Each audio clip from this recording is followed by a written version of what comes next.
بسم اللہ الرحمن الرحیم۔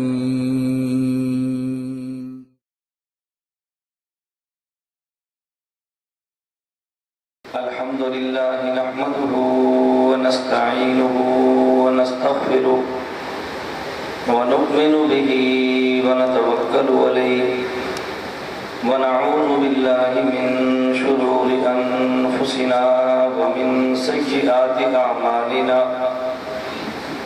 من يهده الله فلا مضل له ومن يضلل فلا هادي له ونشهد أن لا إله إلا الله وحده لا شريك له ونشهد أن سيدنا ومولانا محمدا عبده ورسوله أما بعد فأعوذ بالله من الشيطان الرجيم بسم الله الرحمن الرحيم اهدنا الصراط المستقيم صراط الذين أنعمت عليهم غير المغضوب عليهم ولا الضالين وقال الله تبارك وتعالى في مقام آخر ومن يطع الله والرسول فأولئك مع الذين أنعم الله عليهم من النبيين والصديقين والشهداء والصالحين وحسن أولئك رفيقا اللهم صل على محمد وعلى آل محمد كما صليت على إبراهيم وعلى آل إبراهيم إنك حميد مجيد اللهم بارك على محمد وعلى آل محمد كما باركت على إبراهيم وعلى آل إبراهيم إنك حميد مجيد جا زندگی مدینہ سے جھونکے ہوا کے لا جا زندگی مدینہ سے جھونکے ہوا کے لا شاہد کے حضور خفا ہیں منا کے لا کچھ ہم بھی اپنا چہرہ باطن سوال لیں ابو بکر سے آئین عشق و وفا کے لا دنیا مسلمہ پہ بہت ہی تنگ ہو گئی فاروق اعظم کے دور کے وہ نقشے اٹھا کے لا جن سے گناہ نے ہمیں محروم کر دیا عثمان کے وہ زاویے شرم و حیا کے لا مغرب کی گلیوں میں مارا مارا نہ پھر ایک گدائے علم دروازے علم سے خیرات جا کے لا میرے نہایت واجب و احترام بزرگوں مسلک اہل سنت والجماعت سے تعلق رکھنے والے وجود نوجوان دوستوں اور بھائیوں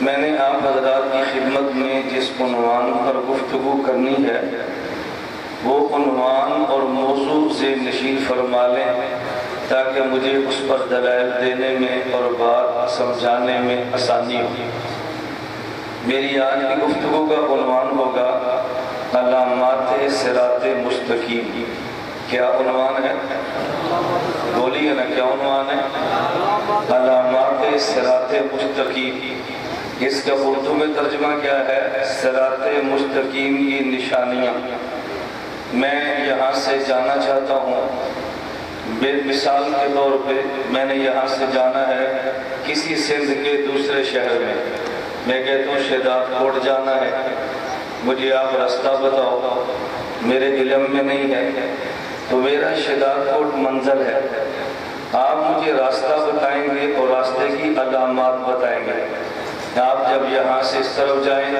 تو آگے پھر بائی پاس ہوگا وہاں سے بائیں طرف جائیں آگے جائیں گے تو ڈبل روڈ ہوگا وہاں سے دائیں طرف جائیں آگے جائیں تو اسکول ہوگا وہاں سے بائیں طرف مڑے یہ علامات آپ بتاتے ہیں تو میں نے سمجھانا ہے صراط مستقیم کی علامات اور صراط مستقیم کے نشانات کیا ہیں تاکہ آپ کو یہ پتہ چلے صراط مستقیم والا کون ہے ایک ہے ہمارا راستہ اور ایک ہے ہماری منزل منزل تو آخرت میں ہماری جنت ہے اور پل صراط سے گزر کے جانا ہے۔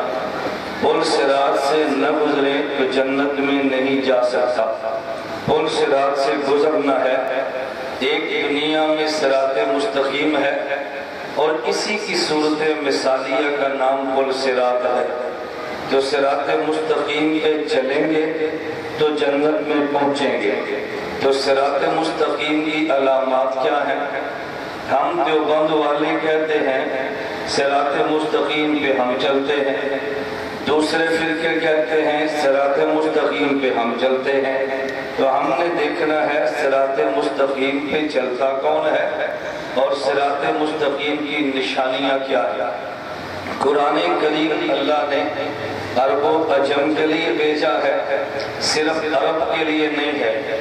اللہ بات اتنی مشکل نہیں فرماتے جس کو ہر بندہ سمجھ نہ سکے، بات اتنی آسان فرماتے ہیں ہر بندہ سمجھ سکے، لیکن براہ راست نہیں سمجھتا۔ کوئی درمیان میں سمجھانے والا ہو تو پھر سمجھ آتا ہے، سمجھانے والا نہ ہو تو پھر سمجھ نہیں آتا۔ میں نے ایک سوال کا جواب دیا ہے، آپ کا ذوق تازہ ہوگا تو میں چلتا رہوں گا۔ میں بتا رہا ہوں کہ میں نے سوال کا جواب دیا ہے۔ قرآن آسان بات کہتا ہے، اتنی آسان کہتا ہے کہ ہر بندہ سمجھے، لیکن اس کا مطلب یہ بھی نہیں کہ درمیان میں سمجھانے والا نہ ہو تو پھر بھی سمجھے۔ سمجھانے والا ہوگا تو سمجھ آئے گی، لیکن سمجھ ہر کسی کو آئے گی۔ قرآن مشکل بات نہیں کہتا، قرآن آسان بات کہتا ہے، لیکن اس کے لیے جس نے سمجھا ہے۔ میں یہ بات کیوں کہتا ہوں؟ ادھر سے آواز کالج اور یونیورسٹی سے اٹھتی ہے، ادھر آواز مدرسے اور جامعہ سے اٹھتی ہے۔ بظاہر دو آوازوں میں ٹکراؤ نظر آتا ہے۔ وہ لوگ کہتے ہیں کہ ہر ڈاکٹر اور پروفیسر قرآن سمجھا سکتا ہے، مدرسے والے کہتے ہیں کہ ہر ڈاکٹر اور پروفیسر نہیں، قرآن کے سمجھانے کا حق صرف علماء کو ہے۔ تو لوگ کہتے ہیں قرآن کریم جب یہ بات کہتا ہے بَلَقَدْ يَسَّرْنَا الْقُرْآنَ، ہم نے قرآن آسان کر دیا ہے، تو پھر مولوی کی شرط کیوں ہے، عالم کی شرط کیوں ہے، مدرسے کی شرط کیوں ہے؟ کیا قرآن کریم کو پروفیسر نہیں سمجھ سکتا، ڈاکٹر نہیں سمجھ سکتا؟ جب سمجھ سکتا ہے تو پھر سمجھا کیوں نہیں سکتا؟ میں نے کہا ایک ہوتا ہے سمجھنا، ایک ہوتا ہے سمجھانا، ایک ہوتا ہے فہم قرآن، ایک ہوتا ہے تفہیم قرآن۔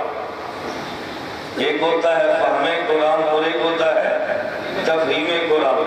میرے نکتے وہ سمجھتے ہیں جن کا مجھ سے بہت گہرا تعلق، جو کبھی کبھی سنے نا انہیں پھر میرے نکتے کی وضاحت کرنی پڑتی ہے۔ یہ فہم قرآن تفہیم قرآن میں کیا فرق ہے؟ ایک شخص مولوی نہیں ہے، تفہیم قرآن تفسیر لکھی ہے، ہم کہتے ہیں نہ پڑھو، لوگ کہتے ہیں کیا حرج ہے، وہ قرآن نہیں سمجھا سکتا۔ میں نے کہا فہم قرآن الگ ہے، تفہیم قرآن الگ ہے۔ توجہ رکھنا، ہم پاکستان میں رہتے ہیں تو پاکستان کا قانون سمجھنا ہم میں سے ہر بندے کا حق ہے، لیکن قانون کی شرح کرنا یہ ہر بندے کا حق نہیں ہے۔ اگر میں عالم ہوں، کل آپ کے حالانی کی عدالت میں جاؤں اور میں سیشن جج کے سامنے نہیں، سول جج کے سامنے نہیں، مجسٹریٹ کے سامنے کھڑا ہو کے قانون کی شرح کرنے لگوں، مجھے مجسٹریٹ حق نہیں دے گا۔ تیرے اگر شہر کا کوئی ڈاکٹر اسپیشلسٹ ہے، اگر وہ سول اسپتال کا بڑا وہ ڈاکٹر کیوں نہ ہو، اگر مجسٹریٹ کے سامنے جائے اسے مجسٹریٹ قانون کی شرح کرنے نہیں دے گا۔ اگر آپ کے شہر کا انجینئر پروفیسر لیکچرر ہو یا بڑی یونیورسٹی کا وائس چانسلر ہو، اگر وہ عدالت میں جائے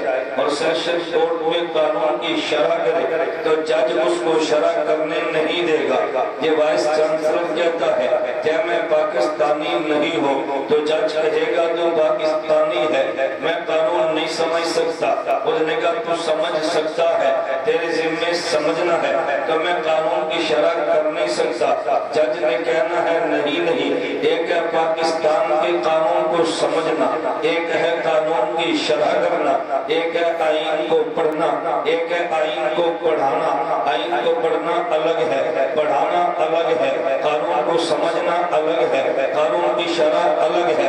عدالت قانون کی شرح کی اجازت اسے دیتی ہے کہ جس نے توجہ رکھنا، جس نے لا بھی کیا ہو، جس نے عدالت میں پریکٹس بھی کی ہو، اور جس کو عدالت ڈگری بھی دے، اگر پاکستان کا لا پڑھا نہ ہو، عدالت میں پریکٹس کی نہ ہو، عدالت ڈگری نہ دے، وہ قرآن کی شرح کر نہیں سکتا۔ یہی بات ہم کہتے ہیں، اسلام ایک آئین ہے، ایک قانون کا نام ہے، ہم سارے مسلمان ہیں، ہر مسلمان قرآن کو پڑھ تو سکتا ہے، ہر کوئی پڑھا نہیں سکتا۔ آپ کہیں گے لیکن تو میرے اب بیٹا پیدا ہوا ہے، بابا جی آپ قرآن پڑھا دے، کہتا ہے میں نہیں پڑھا سکتا، میں کہتا ہوں کیوں نہیں پڑھا سکتے؟ آپ کو قرآن مانتے نہیں ہیں، یہ کہتے ہیں میں مانتا ہوں، میں کہتا ہوں پھر پڑھاتے کیوں نہیں ہے؟ کہتے ہیں مولانا قبلہ صاحب یہ قرآن پڑھانا میرا کام نہیں ہے، یہ قاری کا کام ہے۔ میں کہتا ہوں قرآن کا ترجمہ، اب ہر بندہ شعر بیٹھا ہے کہ جب میں ترجمہ پڑھا دوں گا، 10 سے قرآن میں دے دوں گا، قرآن میں سمجھا دوں گا۔ میں نے کہا الفاظ قرآن آپ نہیں پڑھاتے، یہ قاری کا حق ہے، تو ترجمہ آپ نہ کرائیں، یہ عالم دین کا حق ہے۔ تو جس طرح ہر پاکستانی قانون سمجھنے کا ذمہ دار ہے، لیکن قانون کی شرح تب کرتا ہے جب اس نے لا بھی کیا ہو، اس نے پریکٹس بھی کی ہو، عدالت ڈگری بھی جاری کرے۔ اس طرح قانون اسلام کی شرح وہ کر سکتا ہے کہ جس کے پاس باضابطہ 15 علوم بھی ہو، اگر یہ 3 شرطیں نہ ہو، قرآن نہیں سمجھا سکتا، آئین کو سمجھا نہیں سکتا، عدالت میں شرح کر نہیں سکتا، اگر 15 علوم نہ ہو تو پھر قرآن کی تفسیر بھی نہیں کر سکتا۔ یہ اسپیکر والا کون ہے؟ اس کا شور ختم کرو، اس کو سادہ کر، بالکل اس کو بالکل سادہ کر، جتنا سادہ کر سکتا ہے اتنا کر۔ میں شہری مولوی نہیں ہوں، دیہاتی مولوی ہوں۔ اگر دیہات کا عالم ہو اور اسپیکر شہری ہو تو اسپیکر اور مولوی آپس میں لڑیں گے، آپ کو سمجھ نہیں آنی بات، ایسے ہی ہے نا؟ اس لیے اگر مولوی صاحب دیہاتی ہوں تو اسپیکر کون سا ہونا چاہیے؟ دیہاتی۔ اس لیے میں نے کہا کہ ہم پنڈو لوگ ہیں، ہمارے اسپیکر کو دیہاتی اسپیکر بناؤ تاکہ بات سمجھ آئے۔ آپ کو سمجھ آنا شروع ہو گئی ہے نا؟ ہم نے شور شار نہیں کرنا، بس اسپیکر کو ساؤنڈ ٹائٹ رکھیں، ایکو بند رکھیں، شور ختم رکھیں تاکہ بات سمجھ آئے۔ پھر شور شروع کر دی، اس کو کم کرو، یہ آپ نہ کہیں، اس کو میں سمجھاؤں گا، آپ لوگ نہ سمجھائیں، میں خود سمجھاؤں گا، سارے سمجھائیں گے تو وہ بدل ہوگا، میں کس کی بات مانوں؟ مجھ اکیلے کو سمجھانے دو۔ ہمارے مزاج میں تکلف نہیں ہے، بے تکلفی سے چلتے ہیں۔ میں نے کہا بھی میری تکیہ لاؤ، ہم لوگ سمجھے کہ بڑا نخرے والا مولوی ہے، زمین پہ پاؤں نہیں رکھتا۔ وجہ یہ نہیں ہے، میری ٹانگیں چھوٹی ہیں، کرسی اونچی ہے، اگر نہ رکھتا تو ٹانگیں لٹکی رہتی، تو میں نے تنگ ہونا تھا نا، تو میں نے اپنی سہولت ہی تکیہ منگا دی ہے۔ آپ باتیں کریں تو آپ کی مرضی، نہ کریں تو آپ کی مرضی، میں مصیبت میں کیوں پڑا ہوں؟ ہمارے بعض لوگ اس لیے بعض چیزیں چھوڑ دیتے ہیں کہ لوگ کیا کہیں گے۔ ہم یہ نہیں دیکھتے لوگ کیا کہیں گے، ہم دیکھتے ہیں کہ اصل مسئلہ کیا ہے اور ہمارا مزاج کیا ہے۔ بس مولوی قوم کے مزاج کے مطابق چلتا نہیں ہے، قوم کو اپنے مزاج کے مطابق چلاتا ہے۔ وہ گل سمجھ آئی؟ چلو ہماری زندگی سمجھو نا۔ میں بات کیا سمجھا رہا تھا؟ قرآن بات آسان کرتا ہے، قرآن بات مشکل کرتا، لیکن یہ بات بھی لوگ سمجھتے نہیں ہیں۔ بَلَقَدْ يَسَّرْنَا الْقُرْآنَ، قرآن آسان ہے، یہ بات بھی نہیں سمجھے۔ توجہ رکھنا، میں نے ایک نکتہ پیش کیا ہے، آپ نے غور نہیں کیا۔ میں نے کہا قرآن بات آسان کرتا ہے، مشکل نہیں کرتا، لیکن یہ بات بھی لوگ نہیں سمجھے کہ آسان کرتا تو مطلب کیا ہے۔ توجہ رکھنا، یہ بات بھی نہیں سمجھے۔ قرآن بات آسان کرتا ہے، اس کا معنی کہ ہر بندہ شرع کرے، یہ معنی نہیں ہے۔ میں کہتا ہوں قرآن آسان ہے، لیکن اس بندے کے لیے جس نے کچھ محنت اس پہ کی ہے، اور جس نے محنت نہیں کی اس کے لیے آسان نہیں ہے۔ میں مثال دینے لگا ہوں، اگر میں آپ سے پوچھوں سائیکل چلانا آسان ہے یا مشکل؟ بتائیں نا، یہ کوئی مشکل بات ہے؟ سائیکل چلانا آسان ہے یا مشکل؟ جہاز چلانا جی آپ سارے کہہ رہے ہیں مشکل ہے، حالانکہ کوئی مشکل نہیں۔ اگر چلانا آتا ہو، چلانا سیکھا ہو، جہاز بھی آسان ہے، نہ سیکھا ہو تو سائیکل بھی مشکل ہے۔ اگر سیکھا ہو، توجہ رکھنا، اگر یہ سیکھا ہو تو جہاز چلانا بھی آسان ہے، اگر نہ سیکھا ہو تو سائیکل چلانا بھی مشکل ہے نا۔ بالکل اسی طرح قرآن آسان ہے، لیکن آسان کا مطلب پائلٹ کہہ دے جہاز بہت آسان ہے، میں جہاز پہ چڑھ جاؤں، بھائی مولوی صاحب کدھر؟ میں نے کہا بہت آسان ہے، تو نے نہیں کہا؟ اس نے کہا نہیں اتنا بھی آسان نہیں جتنا مولوی صاحب آپ سمجھے ہیں۔ ہم کہتے ہیں قرآن بہت آسان ہے، ادھر ڈاکٹر ذاکر نائک آتا ہے، کبھی جاوید غامدی آتا ہے، کبھی فرد ہاشمی آتی ہے، کبھی کوئی پروفیسر آتا ہے، جی میں ترجمہ کرنے لگا ہوں۔ میں نے کہا کیوں؟ کہتے ہیں آپ نے کہانی تھا بہت آسان ہے۔ میں نے کہا اتنا بھی نہیں جتنا تو سمجھا ہے۔ بات سمجھ آئی نا بھائی؟ اگر ہم بیٹھ جائیں پائلٹ بن کے جہاز پہ اور پائلٹ کہے مولانا صاحب کدھر، یہ 400 بندہ تو مار دے گا۔ میں نے کہا نا ابھی تو کل آپ نے ہمارے گھر میں چائے پی، میں نے آپ سے پوچھا تھا جہاز چلانا آسان ہے، آپ نے کہا بہت آسان ہے، تو پھر میں کیوں نہیں چلا سکتا؟ اس نے کہنا مولانا آسان بہت ہے لیکن جس نے سیکھا ہو، میں کہتا ہوں قرآن بہت آسان ہے لیکن جس نے سیکھا ہو، پڑھا کالج میں ہے، بات قرآن کی تفسیر کی کرتا ہے، پڑھا بنا تو ڈاکٹر ہے، بات قرآن کی تفسیر کی کرتا ہے۔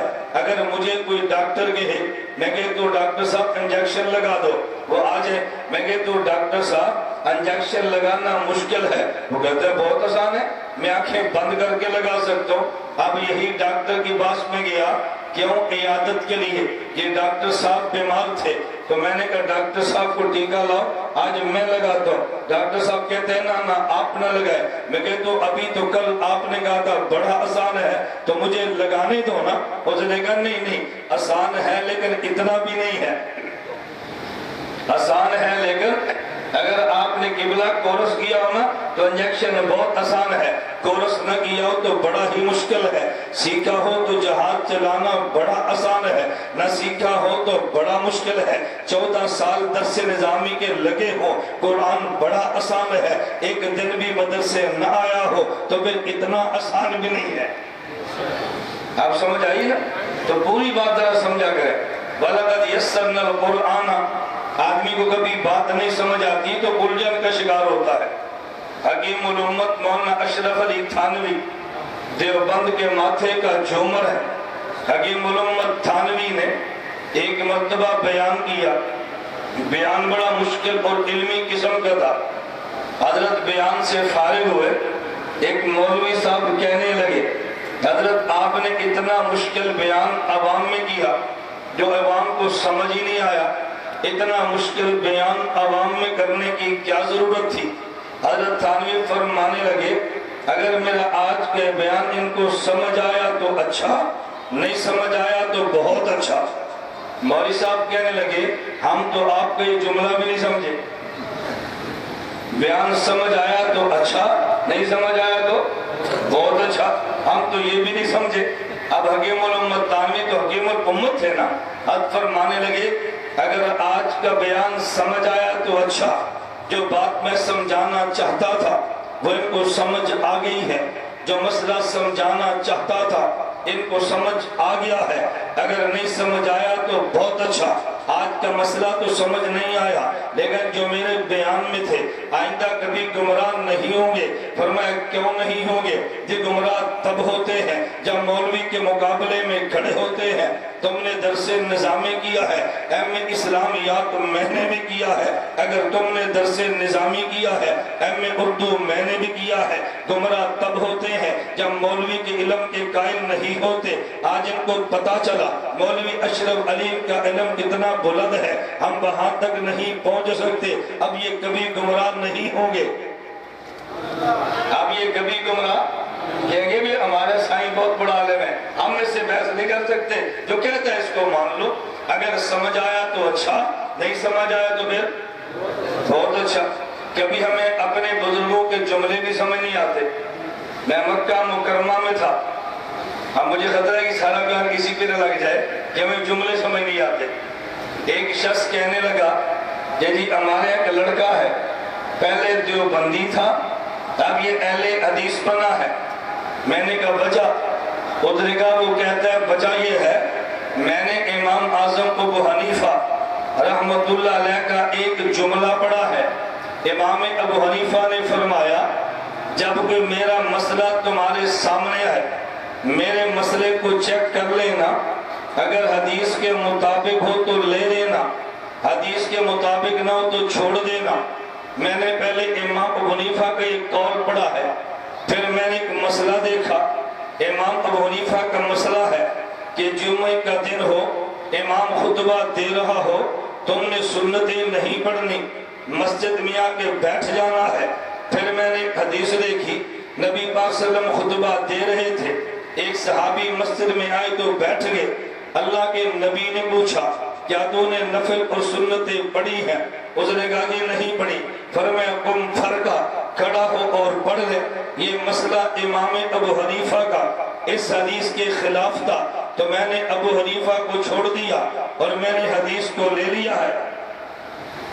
اب آپ کہیں گے بہت بڑا آدمی ہے، میں نے کہا توجہ سے بات سمجھنا، اگر تو امام ابو حنیفہ کا مسئلہ سمجھ لیتا تو اس مسئلے کو چیک نہ کرتا، اگر امام ابو حنیفہ کا جملہ سمجھ لیتا تو مسئلے کو چیک نہ کرتا، اگر مسئلہ سمجھ لیتا تو کبھی غیر مقلد نہ بنتا۔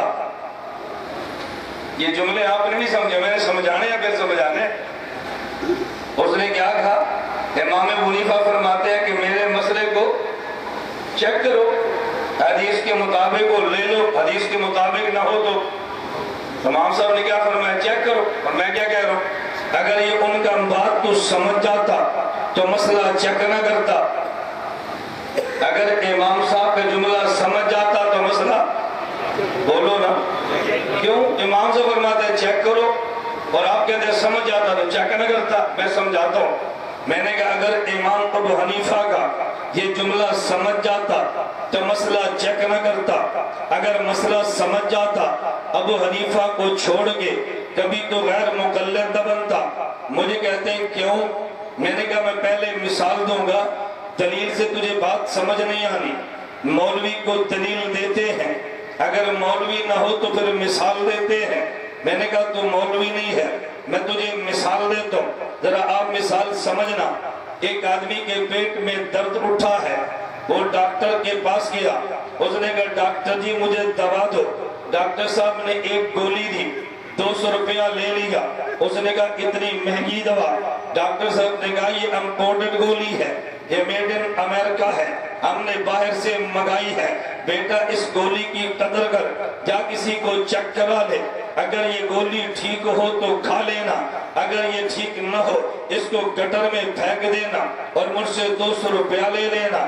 اس بندے نے گولی کو لیا، بازار میں گیا، ایک بندے کو چیک کرایا، بھئی گولی چیک تو کرو نا۔ اس نے گولی کو سونگا اور اس نے سونگ کر کہا یہ زہر ہے، اس کو کبھی نہ کھانا۔ اس نے گولی کو لیا اور گٹر میں پھینک دیا۔ پھر شام ڈاکٹر کے پاس گیا ہے، کہا ڈاکٹر جی جو آپ نے گولی دی، آپ نے کہا تھا چیک کرانا، میں نے چیک کرائی ہے، وہ تو زہر نکلا، میں نے گٹر میں پھینک دی ہے، مجھے 200 روپیہ دو۔ ڈاکٹر صاحب نے پوچھا اور بابا تو نے چیک کس سے کرائی ہے؟ اس نے کہا بشیر موچی سے۔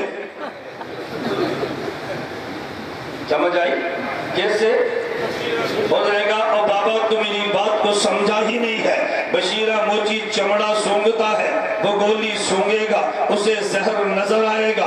میں نے کہا تھا چیک کرانا، تو میری بات کو سمجھا ہی نہیں ہے۔ میرا مطلب یہ تھا MBBS کی دوا ہو، MBBS ڈاکٹر سے چیک کراتے ہیں، اس کا مطلب یہ نہیں تھا بشیر موچی سے چیک کرانا۔ میں نے کہا وہ نہیں سمجھا تو ڈاکٹر کی دوا کو بشیر موچی کے پاس لے گیا ہے، تو نہیں سمجھا تو گنڈیری والے کے پاس لے گیا ہے۔ امام ابو حنیفہ نے فرمایا میرے مسئلے کو چیک کرانا، اس کا مطلب یہ ہے مسئلہ میرا ہو چیک امام مالک کرے، مسئلہ میرا ہو چیک امام شافی کرے، مسئلہ میرا ہو چیک امام احمد کرے، مسئلہ میرا ہو چیک امام بخاری کرے۔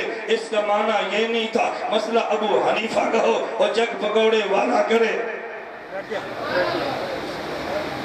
میں جملے سمجھا رہا تھا، اللہ گواہ ہے میں ایک گھنٹہ صرف اس پہ لگاؤں نا تمہیں مشائخ کے جملے سمجھاؤں۔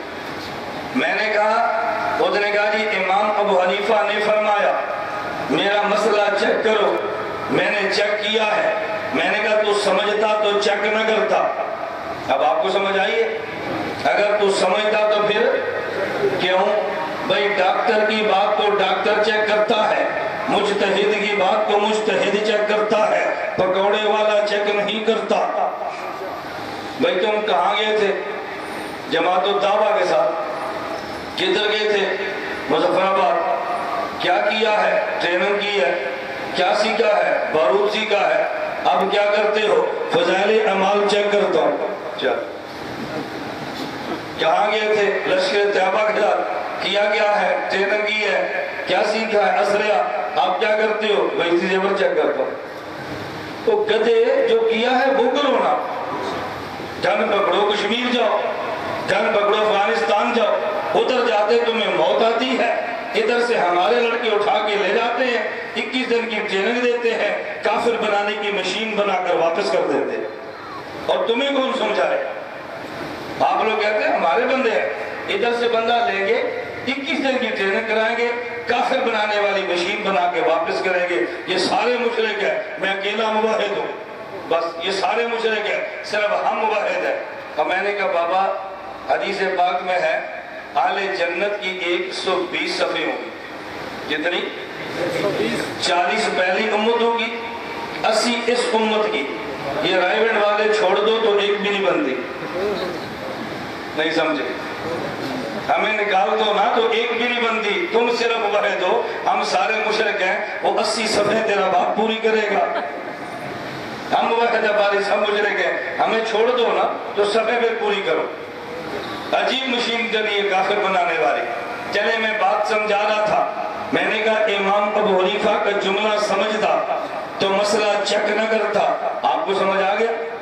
اگر مسئلہ سمجھ لیتا تو امام ابو حنیفہ کو چھوڑ کے کبھی غیر مقلد نہ بنتا۔ او جی وہ کیسے؟ میں نے کہا 2 مسئلے میں بیان کرتا ہوں، تجھ سے پوچھتا ہوں، پھر یہ مسئلہ سمجھ آئے گا۔ حدیث مبارک میں ہے ایک شخص نے روزہ رکھا، اللہ کے نبی کے پاس آیا، یا رسول اللہ روزہ رکھا تھا، روزہ رکھ کے بیوی کے پاس چلا گیا، اب میں کیا کروں؟ فرمایا غلام آزاد کرو۔ کہا جی میرے پاس غلام نہیں ہے، 2 ماہ کے مسلسل روزے رکھو۔ کہا جی ایک تو شام تک گیا نہیں ہے، 2 ماہ کیسے پورے کروں گا؟ فرمایا 60 مسکینوں کو کھانا کھلاؤ۔ کہا جی میرے پاس تو کھانے کے لیے خود نہیں ہے، مساکین کو کھانا کیسے کھلاؤں گا؟ ادھر بیٹھے تھے، ایک صحابی ہے، حضور یہ ٹوکرا کھجوروں کا ہے، مساکین مدینہ کے لیے ہے۔ اسے فرمایا یہ ٹوکرا کھجوروں کا لے جاؤ، مساکین مدینہ میں تقسیم کر دو۔ کہا جی مجھ سے بڑا یا مسکین ہی کوئی نہیں ہے۔ فرمایا تم کھا لو، یہی کفارہ ہے، تم کھا لو یہی کفارہ ہے۔ میں نے کہا مسئلہ ٹھیک ہے؟ کہتے جی ٹھیک ہے۔ میں نے کہا چلو دوسرا مسئلہ میں آپ سے پوچھتا ہوں، مدینہ منورہ کے بازار میں رسول اللہ صلی اللہ علیہ وسلم بھی ہیں، ادھر یہودی ہے، ایک بات پہ تکرار چل رہا ہے۔ یہودی کہتے ہیں میں نے گھوڑا نہیں بیچا، حضور نے فرمایا تو نے بیچا اور میں نے خریدا ہے۔ یہ بات چل رہی تھی، حضرت خزیمہ رضی اللہ عنہ آئے، اللہ کے نبی کیا مسئلہ ہے؟ کہا اس نے گھوڑا بیچا ہے، میں نے گھوڑا خریدا ہے، پیسے لے کر آیا، یہ انکار کر گیا ہے۔ حضرت خزیمہ کہنے لگے حضور میں گواہی دیتا ہوں یہ جھوٹ بولتا ہے، اس نے گھوڑا بیچا ہے اور آپ نے گھوڑا خریدا ہے۔ حضور نے پوچھا تو گواہی کیسے دے گا؟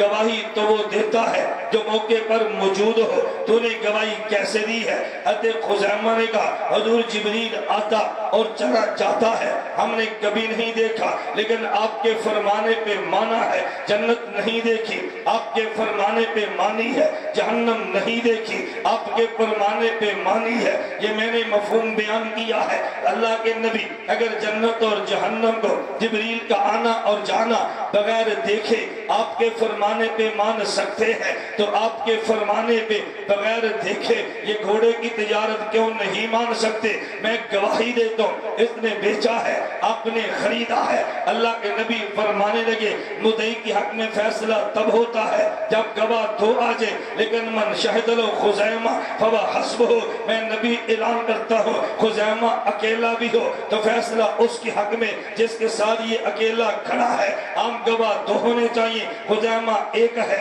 اور دو کی جگہ پر ہے۔ میں نے کہا یہ حدیث ٹھیک ہے؟ کہتا ہے جی ٹھیک ہے۔ میں نے کہا چلو اب ذرا مسئلے پہ بات کرتے ہیں جو تو نے کہا امام ابو حنیفہ کا مسئلہ حدیث کے خلاف ہے۔ میں نے کہا میں آپ سے پوچھتا ہوں ادھر عدالت میں کیس چلا ہے، مدعی عدالت میں آیا، ادھر ایک جج آیا، ایک وکیل گواہ آیا، تو جج نے گواہ سے گواہی لی ہے اور یہ گواہ چیکر تھا۔ گواہ کون تھا؟ سمجھ آگئی نا کون تھا؟ یہ گواہ چیکر تھا، فضائل اعمال چیک کرنے والا، بیتی زیور چیک کرنے والا، یہ غیر مقلد چیکر تھا۔ اس نے گواہی دی ہے۔ بادشاہ نے کہا جج نے کہا دوسرا گواہ لاؤ، اس نے کہا جی میں ایک ہی کافی ہوں۔ جج نے پوچھا وہ کیوں؟ اس نے کہا میں گواہی دیتا ہوں حضور نے گھوڑا خریدا ہے، یہودی نے بیچا ہے۔ جج نے کہا پھر کیا ہوا؟ اس نے کہا جب ایک حضرت خزیمہ نے کہا میں گواہی دیتا ہوں حضور نے خریدا، یہودی نے بیچا، اللہ کے نبی فرماتے ہیں خزیمہ دو کی جگہ پر ہے تو میں گواہی دیتا ہوں، تو میں دو کی جگہ پر کیوں نہیں ہوں؟ حضور نے انہیں کہا تھا تو مجھے کیوں نہیں کہتا؟ حدیث کو نہیں مانتا۔ میں نے کہا یہ بات ٹھیک ہے؟ مجھے کہتا ہے جی نہیں۔ میں نے کہا کیوں ٹھیک نہیں ہے؟ کہتا ہے قانون یہی ہے کہ فیصلہ تب ہوتا ہے جب گواہ دو آ جائے۔ حضرت خزیمہ ایک دو کی جگہ پر ہے، یہ قانون نہیں ہے، یہ کلیہ نہیں ہے، یہ ان صحابی کی خصوصیت ہے۔ خصوصیت مسئلے نہیں بدلتے، خصوصیت الگ ہوتی ہے، قانون الگ ہوتا ہے۔ میں نے کہا آج بندہ روزہ رکھے پھر روزہ رکھ کے بیوی کے پاس چلا جائے اور روزہ توڑ دے اور مسجد میں آیا، یہ مولانا نصاب سے کہتا ہے بھئی میں نے آج بیوی کے پاس روزہ رکھ کے گیا ہوں۔ مولانا نے پوچھا پھر گیا، کہتے ہیں مجھے کھجورے کھلاؤ۔ مجھے کیا کھلاؤ؟ انہوں نے کہا جوتا لا۔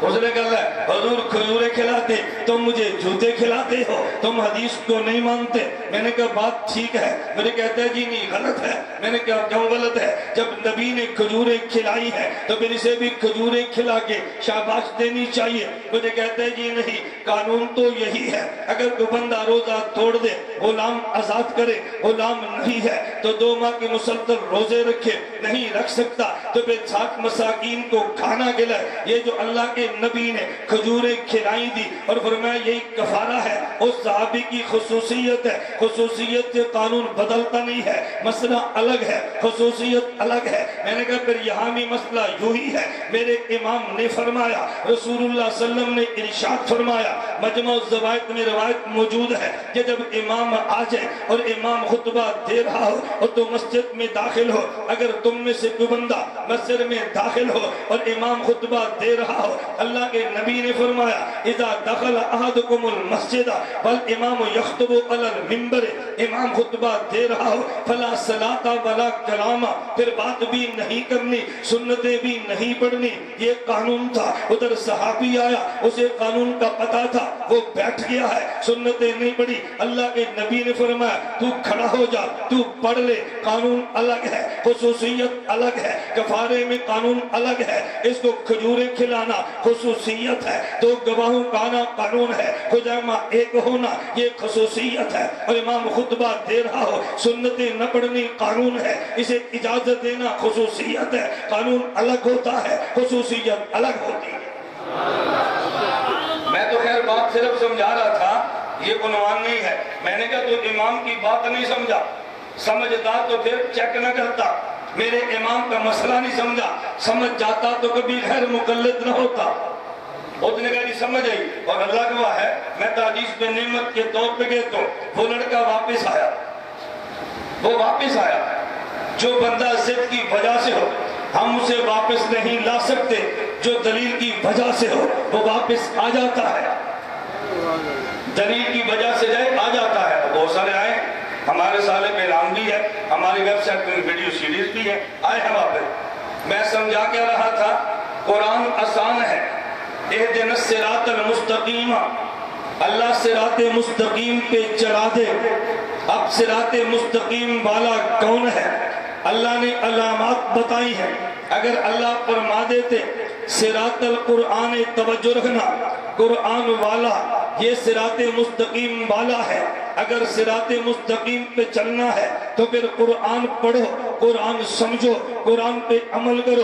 تو یہ سندھ والا کہہ دیتا اللہ میں تو اجمی ہوں, میں تو 60 سال کا تھا, ابھی فلاں پیر کی بات سنی ہے, مجھے ہدایت ملی ہے. میں تو 70 سال کا ہوں, مجھے تبلیغی جماعت نے دعوت دی ہے تو میں دین پہ آیا ہوں. میں تو 70 سال کا کافر تھا, میں نے تو آج کلمہ پڑھا, ہندو تا مسلمان ہوا, مجھے تو قرآن آتا ہی نہیں ہے. قرآن کی زبان عربی ہے, میری زبان عجمی ہے, میں صراط مستقیم پہ کیسے چلوں گا؟ یہ تو بڑا مشکل ہے. اللہ فرما دیتے صراط المستقیم صراط الحدیث.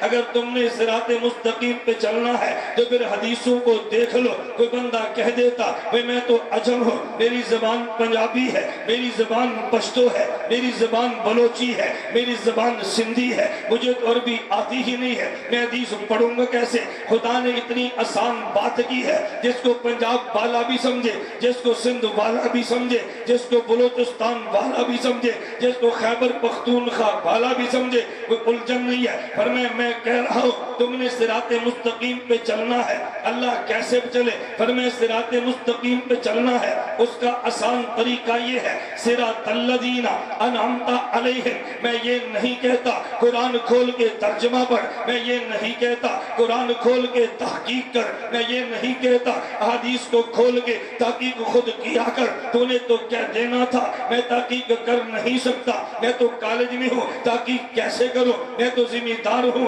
تحقیق کیسے کروں؟ میں تو دکاندار ہوں, تحقیق کیسے کروں؟ تو نے بہانہ کر لینا تھا. پر میں خدا کہتا ہوں اگر صراط مستقیم پہ چلنا ہے صراط الذین انعمت علیہم, پھر ان کے راستے پر چل جن پر میں نے انعام کیا ہے. اللہ جن پر آپ نے انعام کیا وہ کون ہے؟ فرمائے من النبیین, وہ نبیین ہے, والصدیقین پیغمبر کے صحابہ ہے, والشہداء اس امت کے شہید ہیں, والصالحین اولیاء ہے. میں آسان بات کہتا ہوں جس راستے پہ نبی چلے یہ صراط مستقیم ہے, جہاں جا کے نبی رکھے وہ میری جنت ہے. جس راستے پہ ولی چلے یہ صراط مستقیم ہے, جہاں جا کے رکے اس کا نام جنت ہے. جس راستے پہ صحابی چلے یہ صراط مستقیم ہے, جہاں جا کے وہ رکے اسے جنت کہتے ہیں. رب نے معاملہ آسان کر دیا ہے. تجھے قرآن کی تحقیق کا پابند نہیں کیا, تجھے خدا نے حدیث کی تحقیق کا پابند نہیں کیا, تجھے حوالے کیا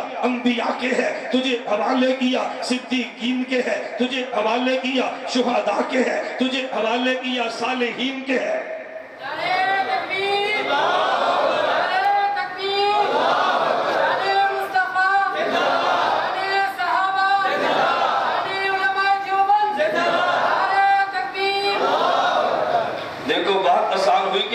میں نے بھی تھوڑا سا بات کو کھولنا ہے, ابھی تو میں اشارے کر رہا ہوں نا, ذرا میں تھوڑی سی بات کھولتا ہوں, ذرا سمجھنا. پہلے مسئلہ نبیین کا ہے, جس راستے پہ نبی چلے ہیں, جس راستہ صدیقین کا ہے, جس راستے پر صحابہ چلے ہیں. میں ایک ایک مثال دینے لگا. نماز ہم بھی پڑھتے ہیں, نماز وہ بھی پڑھتا ہے. توجہ رکھنا, جب ہم نماز پڑھیں ہمارا امام قرآن پڑھتا ہے, ہم امام کے پیچھے خاموش رہتے ہیں. امام فاتحہ پڑھے ہمارا مقتدی خاموش ہے, امام اگلی سورت پڑھے ہمارا مقتدی خاموش ہے. بھئی یہ کیوں خاموش ہے؟ میں نے کہا اس لیے اللہ نے فرمایا نبیین والی نماز پڑھو. نبیین کے طریقے پہ چلو. ہم وہ نماز پڑھتے ہیں جو نبیین کی ہے. کہ جی وہ کیسے؟ بیت المقدس کو ذرا دیکھ تو صحیح. پیچھے مقتدی بھی انبیاء ہے, آگے مصلی پہ امام الانبیاء ہے. دنیا میں اس سے اعلیٰ نماز آج تک سورج کی آنکھ نے دیکھی ہی نہیں ہے. مقتدی بھی نبی ہے, امام بھی نبی ہے, لیکن امام وہ ہے جو فاتحہ پڑھتا ہے اور مقتدی وہ ہے جو نہیں پڑھتا.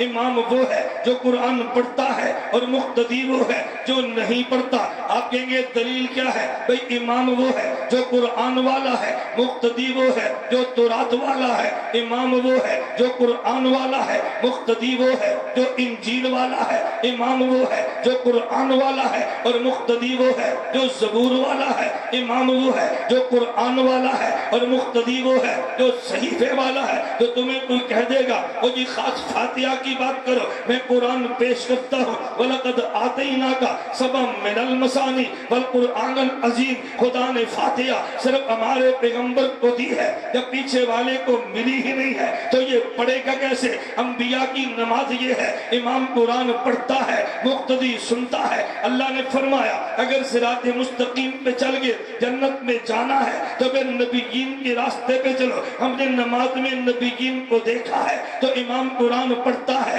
مقتدی خاموش رہتا ہے. تیری اور میری نماز انبیاء والی ہے. قیامت کے دن جہاں یہ جائیں گے وہاں میں اور تو جائیں گے. من النبیین, ہم تو نبیین کی بات کرتے ہیں. نبیین کی نماز تو ہے ایسی, امام پڑھتا ہے اور مقتدی چپ رہتا ہے. میں نے انبیاء کی بات کی ہے. بس صدیقین, چلو بات صحابہ کی کر لیتے ہیں. ہم صدیقین کو بھی مانتے ہیں. بھئی صحابہ کی نماز دیکھ لے, بات توجہ سے سمجھنا. وہ تمہیں کہے گا بھئی تمہارے مولوی نے دھوکہ دیا ہے, امام کے پیچھے فاتحہ پڑھنی ہے یا نہیں پڑھنی. وہ کہے گا ہم کہتے ہیں اللہ کے نبی کی نماز دیکھو, تمہارے مولوی کہتے ہیں صحابہ کی نماز دیکھو. کلمہ تم نے نبی کا پڑھا ہے یا کلمہ تم نے صحابہ کا پڑھا ہے؟ بتاؤ, بولیے نا. آپ جھجکتے کیوں ہیں؟ کس کا پڑھا ہے؟ وہ تمہیں کہے گا نا تمہارے مولوی صاحب نے دھوکہ دیا ہے. جب کلمہ نبی کا پڑھا ہے تو نماز نبی کی پڑھو نا. صحابہ کی بات کیوں کرتے ہو؟ میں نے کہا نا دھوکہ وہ تجھے دے رہا ہے. ایک نماز امام کی ہے, ایک نماز مقتدی کی ہے. امام کی نماز میں جھگڑا نہیں ہے, امام اس کا بھی فاتحہ پڑھتا ہے, امام میرا بھی فاتحہ پڑھتا ہے. جھگڑا مقتدی کی نماز میں ہے, میرا مقتدی نہیں پڑھتا, اس کا مقتدی پڑھتا ہے. اگر امام کی نماز میں جھگڑا ہوتا ہم نبی کو دیکھتے, جب جھگڑا مقتدی کی نماز میں ہے تو پھر صدیقین کو دیکھتے ہیں. بولیے, نبی کو جھگڑا تو مقتدی کی نماز میں ہے, اب کسے دیکھیں گے؟ صحابہ کو. میں نے کہا یا نبیین کو دیکھنا ہے یا صدیقین کو دیکھنا ہے. نبیین کو دیکھے تو تب بھی دلیل میری ہے, صدیقین کو دیکھے تو تب بھی دلیل میری ہے. کہا نہیں نبی کو دیکھنا چاہیے. میں نے کہا کوئی دلیل تو بھی دے دے. کہا جی میری دلیل تو بخاری کی روایت ہے. میں نے کہا شوق سے پڑھیے. کہا جی بخاری میں روایت ہے, نبی پاک صلی اللہ علیہ وسلم نے فرمایا صلو کما رأیتمونی اصلی, تم نماز یوں پڑھو جیسے میں نبی پڑھتا ہوں. حضور نے صحابہ کی بات نہیں کی, نبی تو اپنی بات کرتے ہیں. نماز یوں پڑھو جیسے میں نے پڑھی ہے. میں نے کہا جھوٹ بولتا ہے, تو نے ترجمے میں ڈنڈی ماری ہے. صلو کما رأیتمونی اصلی کا معنی یہ نہیں ہے, یہ نماز ایسے پڑھو جیسے میں نے پڑھی ہے. کما رأیتمونی کو تو چھوڑ گیا ہے, ذرا پورا ترجمہ تو کرنا. اس کا مطلب یہ ہے اللہ کے نبی نے فرمایا تم نماز یوں پڑھو, توجہ, تم نماز یوں پڑھو جیسے نماز پڑھتے مجھے دیکھا ہے. میں نے کہا یہ بتا تو نے نبی کو دیکھا ہے؟ کہا جی نہیں دیکھا. میں نے کہا میں نے دیکھا ہے. کہا جی آپ نے بھی نہیں دیکھا. میں نے کہا جن نے نبی کو دیکھا انہیں کیا کہتے ہیں؟ کہا جی اسے صحابہ کہتے ہیں. میں نے کہا یہ خطاب تجھے نہیں ہے, یہ خطاب مجھے نہیں ہے, یہ خطاب اسے ہے جو نبی کو دیکھ کے نماز پڑھتا ہے. اسے صدیقین کہتے ہیں. پتہ یہ چلا ہے صدیق نماز یوں پڑھے جیسے نبی نے پڑھی ہے, میں یوں پڑھوں گا جیسے صدیق نے پڑھی ہے، عمر نماز یوں پڑھے جیسے نبی نے پڑھی ہے، میں یوں پڑھوں گا جیسے عمر نے پڑھی ہے، عثمان نماز یوں پڑھے جیسے نبی نے پڑھی ہے، میں نماز یوں پڑھوں گا جیسے عثمان نے پڑھی ہے، علی نماز یوں پڑھے جیسے نبی نے پڑھی ہے، میں نماز یوں پڑھوں گا جیسے علی نے پڑھی ہے۔ صحابہ نبی کو دیکھے، ہم صحابی کو دیکھے، نبی مصلی پر ہے، صحابہ کی مثال ایسے ہے جیسے مسجد کے حال میں ہے، میری اور تیری مثال ایسے ہے جیسے مسجد کے سین میں ہے۔ سین والا حال والے کو دیکھتا ہے، حال والا مصلی والے کو دیکھتا ہے، ہم صحابہ کو دیکھتے ہیں، صحابہ مصطفیٰ کو دیکھتے ہیں۔ من النبیین والصدیقین، اگر تم نے صراط مستقیم پہ چلنا ہے پھر نبیین کو بھی دیکھو، اگر تم نے صراط مستقیم پہ چلنا ہے تو پھر صدیقین کو بھی دیکھو۔ توجہ رکھنا، ایک اور دلیل آ گئی ہے، وہ تم صحابہ کی بات کرتے ہو، میں نے کہا جی ہاں، اس نے کہا نبی تو یہ نہیں کہتے، نبی نے تو قرآن کی بات کی ہے، نبی نے تو سنت کی بات کی ہے، نبی نے تو کتاب کی بات کی ہے، نبی نے تو حدیث کی بات کی ہے، تم کہتے ہو صحابہ۔ میں نے کہا ذرا روایت تو پڑھیے، ہم جائزہ لے لیتے ہیں کہ عوام کو تو دھوکہ تو نہیں دے رہا۔ کہ جی اللہ کے نبی نے فرمایا ترکت فیکم امرین، میں نے تمہارے اندر دو چیزیں چھوڑی ہے، لن تضلوا بعدہما بعدی ما تمسکتم بہما ابدا، تم میرے بعد ان دونوں کو تھام لو، کبھی گمراہ نہیں ہوگے۔ اللہ کے نبی نے فرمایا کتاب اللہ و سنتی، ایک میری کتاب ہے، ایک اللہ کی کتاب ہے، ایک میری سنت ہے۔ نبی صحابہ کی بات نہیں کرتے، اللہ کے نبی تو فرما رہے ہیں تم گمراہ نہیں ہوگے، تم دو کو تھام لینا، نمبر ایک کتاب اللہ، نمبر دو سنت رسول اللہ۔ میں نے کہا تو بات کو سمجھا ہی نہیں ہے، ہم نے صراط مستقیم کی بات کی ہے، جس راستے پہ تو چلا ہے، کراچی سے چلا، تو نے ہلانی آنا تھا، ہلانی سے چلا، تو نے کراچی جانا تھا، لیکن رات کو چلنا ہے، جس راستے پہ چلتا وہ راستہ ظلمت والا ہے، وہ راستہ اندھیری والا ہے، رات کو اندھیری ہے، لیکن تجھے چلتے ہوئے جب کراچی جانا تھا، اب تو گاڑی پہ بیٹھا ہے، جی میں نے کراچی جانا ہے، لیکن گاڑی تجھے تب لے جائے گی جب تیری گاڑی کے آگے دو لائٹیں ہو، ایک ہیڈ لائٹ دائیں طرف ہے، ایک ہیڈ لائٹ بائیں طرف ہے، یہ لے کر تجھے پہنچانا کراچی اس گاڑی نے ہے، لیکن گاڑی تب چلے گی جب ہیڈ لائٹ موجود ہو، اگر یہ نہ ہو کراچی تک تجھے گاڑی لے جا سکتی ہی نہیں ہے۔ ہم کہتے ہیں جانا جنت میں ہے، ہماری منزل ہے، اور جس گاڑی نے لے کر جانا ہے وہ گاڑی کتاب اللہ ہے، جس گاڑی نے لے کر جانا ہے وہ سنت رسول اللہ ہے، لیکن توجہ رکھنا جس گاڑی نے لے کر جانا وہ گاڑی بھی ہے اور جس کے ذریعے جانا وہ لائٹ بھی ہے۔ ہم نے جانا تو جنت میں تھا، جنت میں جانے کے لیے اگر راستے میں ظلمات کے راستے ہیں ہم نے کراس کرتے ہوئے جانا ہے، لیکن جائیں گے کیسے؟ تیرے پاس دو چیزیں ہونی چاہیے، نمبر ایک گاڑی بھی ہونی چاہیے، نمبر دو لو لائٹیں بھی ہونی چاہیے۔ اگر لائٹ نہ ہو تو گاڑی چلتی ہی نہیں ہے، لیکن اگر گاڑی موجود ہو اور لائٹ نہ ہو تو گاڑی چلے گی کیسے؟ لیکن لائٹ موجود ہو اور گاڑی ہو نہ ہو تو لائٹ آگے تیز روشنی دکھائے گی کیسے؟ لائٹ آگے پہنچے گی کیسے؟ تو پھر ہم یہ بات کہتے ہیں کہ جس گاڑی نے جنت تک پہنچانا ہے اس گاڑی کا نام ہم نے مانا پیغمبر کے صحابہ ہے، جس لائٹ نے روشنی دکھانا ہے ایک ہیڈ لائٹ کا نام کتاب اللہ ہے، ایک ہیڈ لائٹ کا نام سنت رسول اللہ ہے، لیکن یہ دونوں لائٹیں جس گاڑی پہ سجنی ہے اس گاڑی کا نام پیغمبر کے صحابہ ہے۔ اگر یہ صحابہ کی گاڑی نہ ہوتی لائٹ یہاں تک کبھی نہ پہنچتی، اگر صحابہ کی گاڑی نہ ہوتی لائٹ یہاں تک کبھی نہ پہنچی۔ اس گاڑی نے گاڑی اگر چلی ہے تو پھر لائٹ روشنی دکھاتی ہے، اس لیے میں کہتا ہوں دنیا میں جہاں قرآن پہنچا ہے صحابی لے کر گیا ہے، جہاں تک سنت پہنچی ہے صحابی لے کر گیا ہے۔ کتاب اللہ اور سنت کے دو نور جلتے ہیں تو راستہ نظر آتا ہے، اور جس گاڑی پہ یہ دونوں سجتے ہیں اسے پیغمبر کے صحابہ کی ذات کہتے ہیں۔ ایک لائٹ کا نام کتاب اللہ ہے، ایک کا نام سنت رسول اللہ ہے، یہ دونوں لائٹیں راستہ دکھاتی ہے، اور جس گاڑی پہ سجتی ہے وہ اس گاڑی کا نام پیغمبر کے صحابہ ہے۔ نبی نے فرمایا میں نے کتاب اللہ بھی چھوڑی ہے، میں نے سنت بھی چھوڑی ہے، ان کو لوگے تم کبھی گمراہ نہیں ہو سکتے، لیکن یہ تو دیکھنا اس نور نے کس پہ سجنا ہے، اس کا نام پیغمبر کے صحابہ ہے۔ ہم کتاب اللہ بھی مانتے ہیں جو نور کا نام ہے، سنت بھی مانتے ہیں جو نور کا نام ہے، وہ گاڑی بھی مانتے ہیں جس پہ دونوں سجی ہے، اس کا نام پیغمبر کے صحابہ صدیقین ہے۔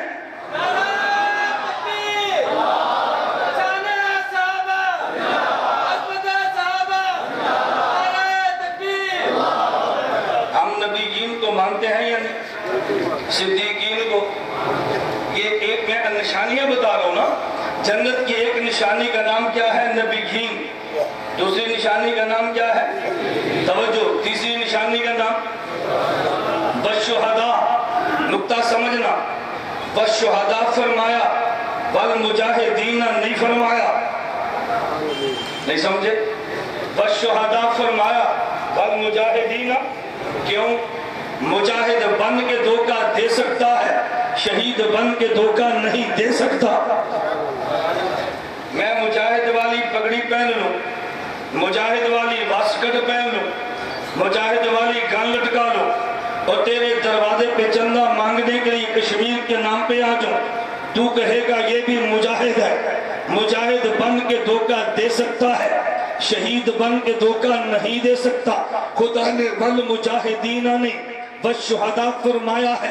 توجہ رکھنا.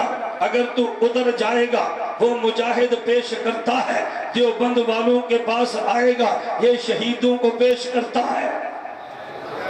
نہیں سمجھے؟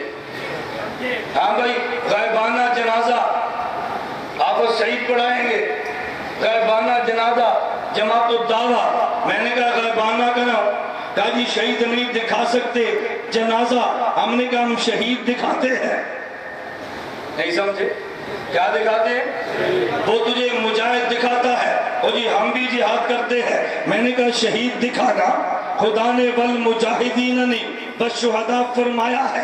تو غائبانہ جنازہ پڑھ کے شہید چھپاتا ہے، ہم حاضرانہ جنازہ پڑھ کے شہید دکھاتے ہیں. والمجاہدین نے والشہداء فرمایا، شہید کے نام پہ دھوکہ نہیں ہے. والشہداء فرمایا. لال مسجد میں مسئلہ چلا، غازی عبدالرشید شہید ہوئے. مجھے غیر مقلد نے میسج کیا. لوگ سمجھتے مجھے میں بہت جذباتی ہوں. میں نے کہا میری خطابت جذباتی ہے، میں جذباتی نہیں ہوں. نہیں سمجھے؟ بعض گاڑیوں کی رفتار زبردست ہوتی ہے لیکن ڈرائیور کا کنٹرول ہوتا ہے. ہم ایسے جذبات میں نہیں چلتے. لوگ بسا اوقات میری خطابت سے غلط فہمی کا شکار ہوتے ہیں، یہ بہت جذباتی آدمی ہے. نا، ہم جذباتی آدمی نہیں ہیں. اور میں اتنا صبر کرتا ہوں، اتنا صبر کرتا ہوں، میں دعوے سے کہتا ہوں آپ تصور بھی نہیں کر سکتے. میں صرف ایک مثال دیتا ہوں. میں نے ایک جگہ بیان کیا، چلا گیا. رات 3 بجے کا وقت ہوگا، ایک مس کال، دوسری مس کال، تیسری مس کال، چوتھی مس کال، کوئی 18 مس کالیں کم از کم آئی. میں جھوٹ نہیں بولتا. میں نے سوچا کوئی غریب آدمی ہوگا، طالب علم ہوگا، اچانک مسئلہ پیش آیا، بیلنس نہیں ہے، بار بار فون کرتا ہے، چلو میں فون کر لوں. میں نے واپس فون کیا تو میں نے جو فون کیا، سلام دعا ہوئی، مولانا جی آپ محمد؟ میں نے کہا جی ہاں. پہلے ایک گال، دوسری گال، تیسری گال، پوری گردان پڑ ماری. اب گالیوں پہ گالی مجھے دے رہا ہے. میں چپ کر کے سنتا رہا. میں نے کہا اس کو شوق سے گالیاں دے لینے دو. اچھی طرح گالیاں دے لی. میں نے کہا بیٹا صرف گالیاں دینی تھی یا کوئی کام بھی تھا؟ اب دیکھو کتنے حوصلے کی بات ہے. میں نے کہا صرف گالیاں دینی ہے، کوئی کام بھی تھا؟ مجھے کہتا جی کام ہے. میں نے کہا وہ کیا؟ مجھے کہتے آپ کی بیٹی کا رشتہ چاہیے. یہ جملہ بیٹی والا ہی سمجھ سکتا ہے، دوسرا نہیں سمجھ سکتا. مجھے آپ کی بیٹی کا رشتہ چاہیے. میں گرم نہیں ہوا. میں نے کہا تو غیر مقلد تو نہیں ہے؟ مجھے کہتے کیوں؟ میں نے کہا سمجھدار بندہ ایسا نہیں ہوتا جیسے بیٹی کا رشتہ مانگنا ہو اس کو گالیاں دو پھر رشتہ مانگو. یہ سمجھدار بندہ نہیں کرتا. میں نے اس لیے پوچھا تو غیر مقلد تو نہیں ہے؟ دیکھو میں نے کہا بیٹا گالیاں نہیں دیتے، ہماری بیٹی کا رشتہ چاہیے، ماں باپ کو بھیج دو، ہمیں پسند آئے گا دے دیں گے، نہیں ہوگا تو نہیں دیں گے. گالیاں دینا پھر رشتہ مانگنا یہ سمجھدار بندے کا کام نہیں ہے. میں نے اس لیے پوچھا تو غیر مقلد تو نہیں ہے؟ اللہ کی قسم اسی وقت مجھے کہتا ہے شیخ مجھے معاف کر دے، شیخ صاحب معاف کر دے. میں نے کہا نہیں، تجھے جو سبق پڑھایا تھا نا تو نے وہی سنایا ہے. ہمیں دیوبند والوں نہ یہ سبق پڑھایا ہے نہ ہم گالیوں والا سبق سناتے. ہمیں دیوبند والوں نے سبق پڑھایا نہیں گالیوں والا. ہمارا بیان سنے وہ گالی ہے. دلیل سے بات ہے، دلیل سے تم بھی کرو، دلیل سے ہم بھی کریں. میں نے کہا تیرا قصور نہیں ہے، تیرے استاد نے جو پڑھایا تھا تو نے سنا دیا ہے. صبح استاد کو کہنا استاد جی مجھے مٹھائی کھلاؤ، میں پاس ہو گیا ہوں. میں نے رات چھوڑایا سبق اس کو.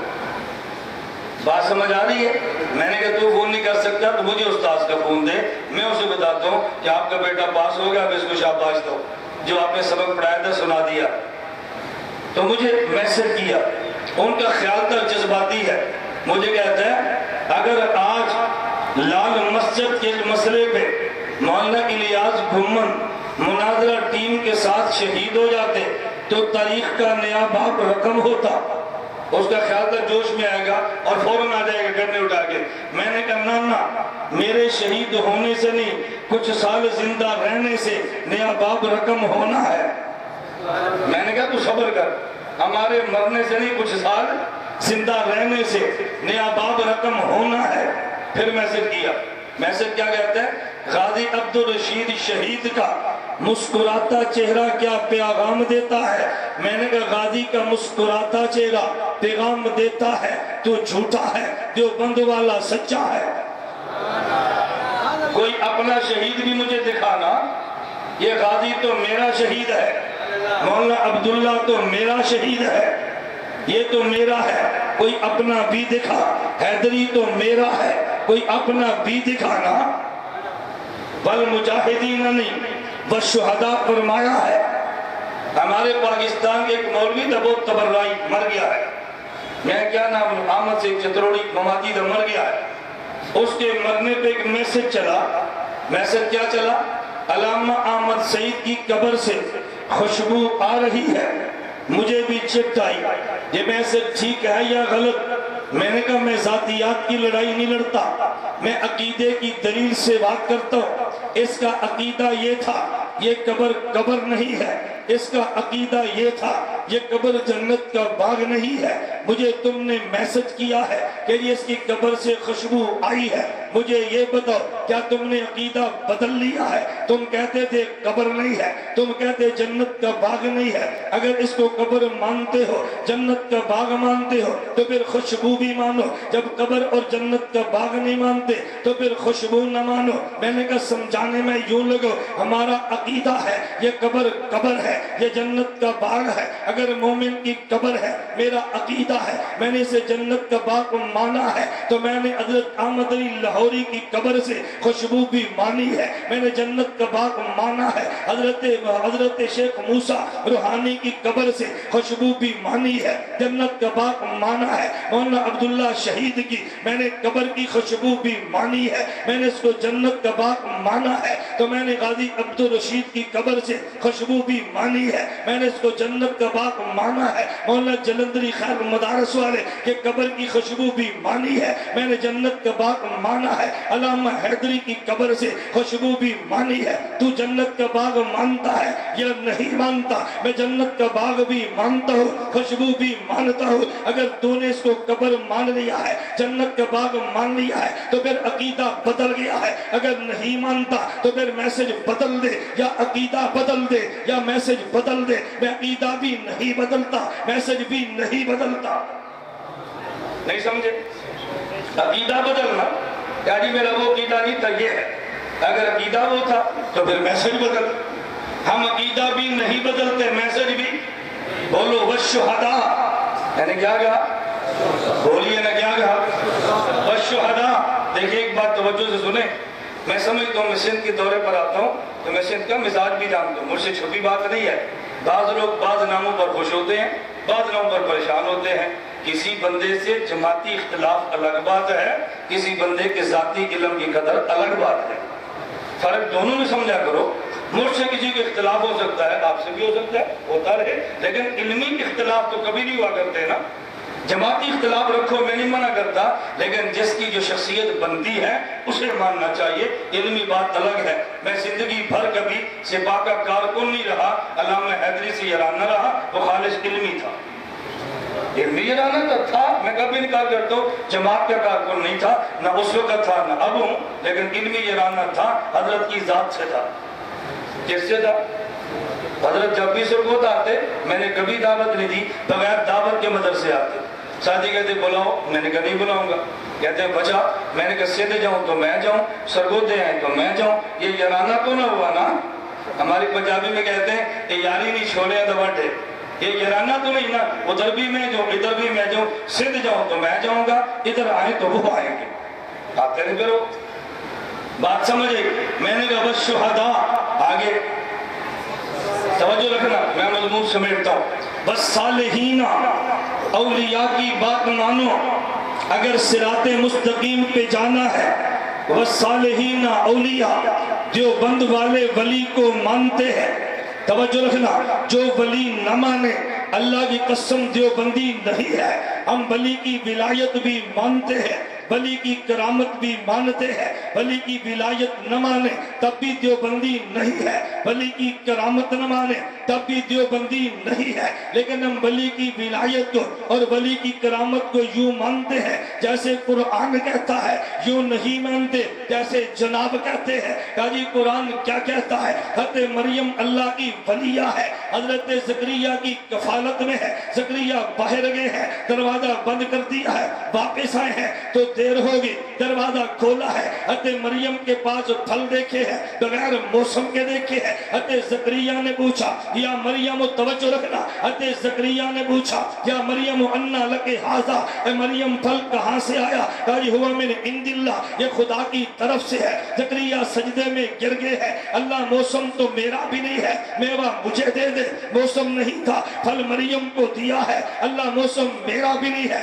100 سال عمر ہو چکی ہے، میری بیوی 90 سال کی ہے، میرے بالوں میں سفیدی اتر چکی ہے، میری بیوی بانج ہے، اللہ مجھے بھی دے دے۔ ادھر عیسائیت نے حضرت مریم کو دیکھا ہے، ہاتھ جوڑ کے کھڑا ہے، درگاہ پہ سجدے کرتا ہے، مریم خود بغیر موسم کے پھل کھا سکتی ہے، ہمیں بھی دے سکتی ہے، مریم ولی ہے۔ مریم کی کرامت کو حضرت زکریا نے دیکھا ہے تو مریم سے نہیں، مریم کے خدا سے مانگا ہے۔ عیسائیت نے مریم کی کرامت کو دیکھا ہے تو مریم سے مانگا ہے۔ ولی کی کرامت کو دیکھ کے ولی سے مانگنا عیسائیت ہے، ولی کی کرامت کو دیکھ کے ولی کے خدا سے مانگنا اسلام ہے۔ ولی کی کرامت کو دیکھ کے ولی سے مانگنا عیسائیت ہے، ولی کی کرامت کو دیکھ کے ولی کے خدا سے مانگنا اسلام ہے۔ دیوبند والے ولایت بھی مانتے ہیں، کرامت بھی مانتے ہیں، لیکن ولی سے نہیں، ولی کے خدا سے مانگتے ہیں۔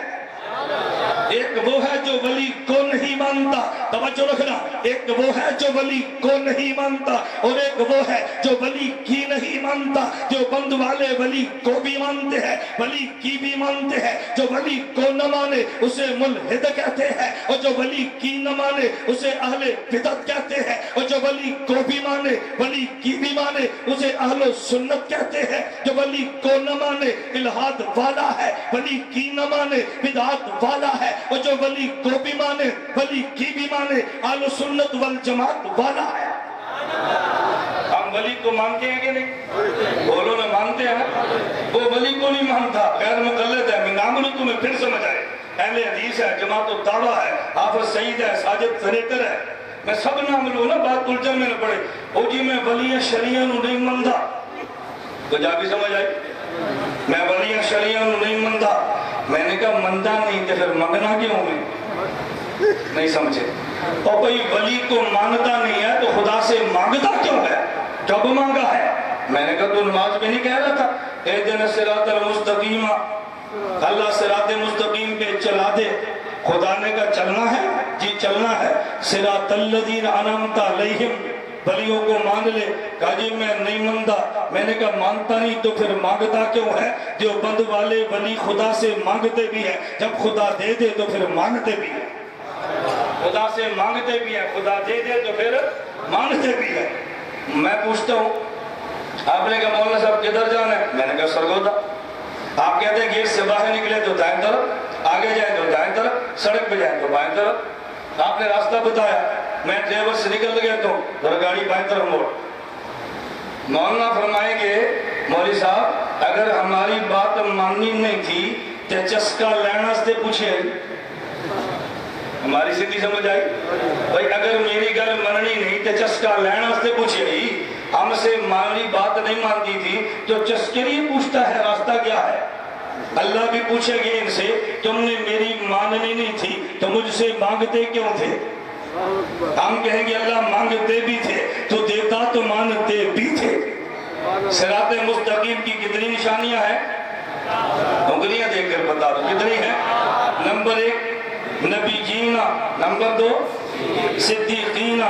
میں مضمون بات کرنے لگا ہوں، ذرا خلاصہ سننا۔ نمبر 1 نبی جینا، نمبر 2 صدیقینا، نمبر 3 شہداء، نمبر 4 صالحینا۔ کتنا آسان کام ہے۔ میں آپ کے شہر حلانی میں آیا، رات کا سفر ہے، میں نے کہا مولانا مجھے راستہ نہیں آتا، مجھے راستہ بتاؤ۔ آپ راستہ بتاتے ہیں کہ جب آپ سرگودا سے آئے تو ایک شہر ہے، فلاں آئے تو دوسرا شہر ہے، آگے اتنا کلومیٹر ہے، فلاں جگہ پہ اسپتال ہے تو دائیں طرف ہے، آگے مڑے تو بائیں طرف ہے، اشارہ ہو تو پھر سیدھا جا۔ میں نے کہا یار مجھے بات سمجھ نہیں آ رہی، کوئی آسان سے مجھے ترتیب بتاؤ۔ توجہ رکھنا، آپ نے کہا جی آسان ترتیب یہ ہے کہ جب آپ علانی شہر میں ہو تو آپ کے ہاتھ میں ایک کالے رنگ کی گاڑی ہوگی، اس کی 2 ڈبل اشارے چل رہے ہوں گے، آپ نے اس کے پیچھے گاڑی لگا دینی ہے، وہ جہاں پہ رکے اسے دارالفضل کہتے ہیں۔ توجہ، آپ نے مجھے بتایا اس گاڑی کے پیچھے گاڑی لگا دینی ہے، جہاں رکے نام دارالفضل ہے۔ بات آسان ہو گئی۔ ہم نے کہا اللہ جنت میں جانا ہے، خدا نے آسان طریقہ بتا دیا، نبیین کے پیچھے چل جا، جہاں رکے وہ میری جنت ہے، صحابہ کے پیچھے چلا چل، جہاں وہ رکے تو میری جنت ہے، شہداء کے پیچھے چلا چل، جہاں وہ رکے تو میری جنت ہے، اولیاء کے پیچھے لگ جا، جہاں وہ جائے تو میری جنت ہے۔ فادخلی فی عبادی وادخلی جنتی، پہلے ان کے پیچھے چلنا ہے پھر جنت میں جانا ہے۔ یہ آسان ترتیب ہوتی ہے نا رستے کی، بھئی یہ گاڑی کھڑی ہے پیچھے لگاؤ، جہاں رک جائے وہی جنت۔ اللہ فرماتے ہیں نبی جدھر چلتا جائے تو چلتا جا، جہاں رکے وہ جنت۔ صحابی ولی جدھر چلتا جائے تو چلتا جانا، وہاں جنت۔ توجہ رکھنا، صراط مستقیم کی نشانیاں۔ اب میں ایک بات سمجھانے لگو، من النبیین قادیانی نکل گیا، بولنا من النبیین کون نکل گیا؟ کیوں؟ وہ نبیین کو نہیں مانتا، غلام احمد بھائی مان کو مانتا ہے۔ وہ صدیقین ایران والا نکل گیا، وہ صدیقین کو نہیں مانتا۔ وہ شہداء آل بدعت نکل گیا، اس کے پاس شہید نہیں ہے۔ وہ صالحین غیر مقلد نکل گیا، یہ اولیاء کو نہیں مانتا۔ جو بند والا بچا ہے نبیین کو بھی مانتا ہے، صدیقین کو بھی مانتا ہے، شہداء کو بھی مانتا ہے، اولیاء کو بھی مانتا ہے۔ ایک دیوبند والا بچہ جو سب کو مانتا ہے۔ نبی جین سے کون نکلا؟ بولو نا، کون نکلا؟ صدیقین سے ایران والا نکلا، شہداء سے بدعتی نکلا، بس صالحین۔ ایک ہم بچے ہیں دیوبند والے، ہم نبی جین بھی مانتے ہیں، صدیقین بھی مانتے ہیں، شہداء بھی مانتے ہیں، اولیاء بھی مانتے ہیں۔ اس سے بہتر راستہ کون سا ہو سکتا ہے؟ پھر آپ دائیں میں منہ اٹھاؤ تو دکھ تو ہوگا نا، ادھر ادھر جاؤ تعجب تو ہوتا ہے نا۔ جب ہر چیز تیرے گھر میں موجود ہے تجھے اور کیا چاہیے؟ اللہ مجھے اور آپ کو علماء دیوبند کی قدر کرنے کی توفیق عطا فرمائے۔ وآخر دعوانا الحمدللہ رب العالمین، الحمدللہ رب العالمین، والصلاۃ والسلام علی رسولہ وعلی آلہ وصحبہ اجمعین۔ اے اللہ ہم سب کے گناہوں کو معاف فرما، خطاؤں سے درگزر فرما، جائز حاجات کو پورا فرما، بیماروں کو صحت عطا فرما، اس ادارے کو ظاہری اور باطنی ترقیاں عطا فرما، ضروریات خزانہ غیب سے پوری فرما۔ اے اللہ شرور و فتن سے ہماری حفاظت فرما، اس ملک کو اسلام اور امن کا گہوارہ بنا۔ جو ہمارے ملک اور دین کے دشمن ہیں اللہ ان کو ہدایت عطا فرما، مقدر میں ہدایت نہیں تو چن چن کے اپنے کرم سے ان کو ختم فرما۔